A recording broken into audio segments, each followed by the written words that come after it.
Ibinunyag ng CNN ang mas matinding pinsala mula sa sunog sa bagong aircraft carrier ng Zyle noong Marso na higit sa naunang iniulat. Laban o mamatay, sabi ng isang marinero habang nilalabanan ng apoy sa USS Gerald Ford. Daang-daang kamang nasira. Mga nasunog at baluktot na metal na lang ang natira.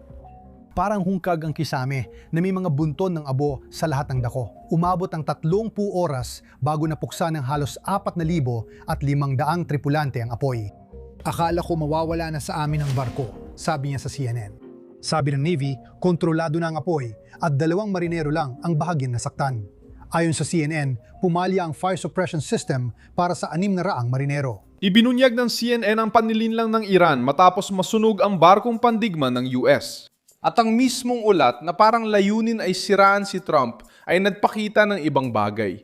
Hindi pinabagsak ng rehimen ang USS Gerald. Hindi ito naalis sa aksyon gaya ng gusto ng propaganda ng kalaban. Lumabas ang isang 13 bilyong aircraft carrier na humaharap sa matinding sunog sa gitna ng tensyong militar sa gitnang silangan. May mga mandaragat na nag-apula ng apoy ng 30 oras, nasira ang mga higaan dahil sa hinalang may pagkukulang, kaya napilitan ang tripulante na ituloy ang misyon sa sariling sikap. Ngayong 13 ng Hunyo, 2026, lalong naging mahalaga ang kasong ito dahil sa tumitinding tensyon sa kipot ng Hormuz. Reaksyon ng Estados Unidos sa mga drone ng Iran na nagbabanta sa trapiko sa dagat. Sinikap ng media gawing issue kay Trump ang hirap ng tropa. Ipinakita rin ng video ang pagkakaiba ng totoong digmaan at kwento sa studio. Bakit ito ipinakita ng CNN? Ipinakita ba ito? Paano nawala sa Iran ang naratibong dating nagbigay rito ng internasyonal na suporta? Ikwento ko sa iyo lahat. Kung gusto mo ng diretsong content, mag-subscribe na dahil araw-araw may ganitong video dito. Nangyari ang sunog noong Marso 12, 2026 sa loob ng USS Gerald R. Ford habang may operasyon sa Dagat Pula. Ipinahayag ng hukbong dagat ng Estados Unidos na nagsimula ang apoy sa mga laundry area ng barko na walang direktang kaugnayan sa labanan at hindi naapektuhan ang propulsyon. Ipinakita ng mga larawan ang mga nasunog na bahagi sa loob, baluktot na mga kama, sira ang kisame, nakalantad na mga kable, uling at mga kalat sa lugar kung saan natutulog ang mga mandaragat. Pinakasensitibong impormasyon ang hinala ng pagkabigo ng sistema ng pag-apula ng sunog. Ginamit ng propagandang pabor sa Iran ang sunog sa aircraft carrier bilang pampulitikang tropeo. Pinalalabas na tinamaan ng Iran ang pinakamalaking carrier ng US at napaluhod ang hukbong dagat ng Amerika. Bumagsak ang bersyong iyon nang lumabas ang totoong pangyayari. Ipinakita ng CNN ang matinding pinsala sa loob gamit ang mga larawan. Hindi pinakita ng ulat ang Iran na lumulubog ng barko, missile na tumatama sa Ford o tagumpay militar ng Tehran. Sa halip, ipinakita ang panloob na pagkabigo, operational na pagkapudpod at mga Amerikanong mandaragat na humaharap sa matinding krisis sa totoong misyon. Diyan nabunyag ang panlilinlang ng Iran. Tinangkang ibenta ng rehimen ang propaganda, pero ang nangyari ay sunog na di kaugnay sa labanan at ang tripulasyon ang pumigil sa mas malaking trahedya. Gusto ng Iran gawing tagumpay ang usok, pero ang realidad ay ginawang kahihiyan ang kanilang kwento. Hindi naging basura ang barko, hindi nilubog ang barko, hindi tinalo ng Iran ang barko.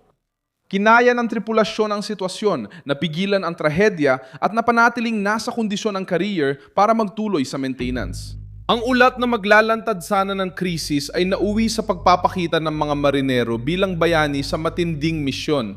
Ang larawan ng nasunog na kama ay hindi patunay ng tagumpay ng Iran, kundi patunay na hinarap ng tropang Amerikano ang matinding sitwasyon ng hindi iniiwan ang barko. Ang tanong na iniiwasan ng media, ano ang nakuha ng Iran sa sunog na ito? Wala pang kumpirmadong sagot. Sabi mismo ng hukbong dagat, hindi ito direktang dulot ng labanan.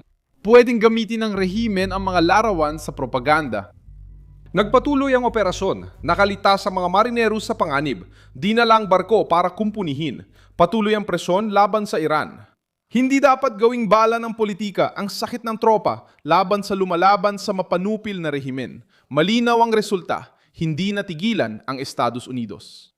Ilang araw pagkatapos, binagsak ng puwersang Amerikano ang maraming drone na pang-atake ng Iran na papuntang kipot ng Hormuz. Ayon sa impormasyong inilabas ng isang source na nakausap ng Reuters, ang mga drone ay nagdudulot ng banta sa komersyal na paglalayag.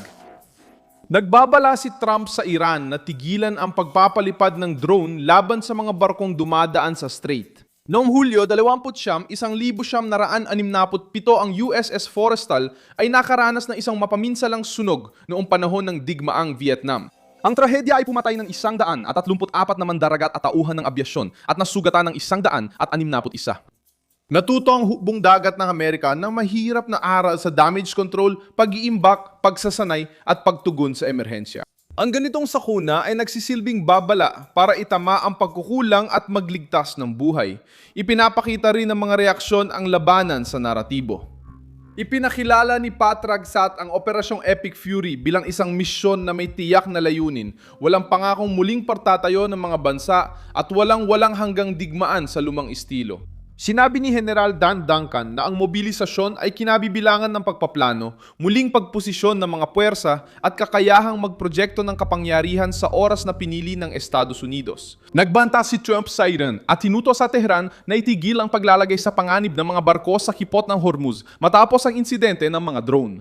Ang mensaheng pampulitika ay tungkol sa pagtaas ng presyon, hindi pag-atras. Totoong may sunog at seryosong pinsala, ngunit hindi sumuko ang Amerika. Ito ay paglaban, pagsagip, pagkukumpuni at pagpapaigting ng presyon. Ako si Milson Alves, global internacionalista, at layunin kong laging mabigyan ka ng tapat na impormasyon araw-araw. Makikita ang mga news link sa video description. I-like ang video, mag-subscribe sa channel at tina ng mga komento para maging mas aktibo sa komunidad ni Milson Alves.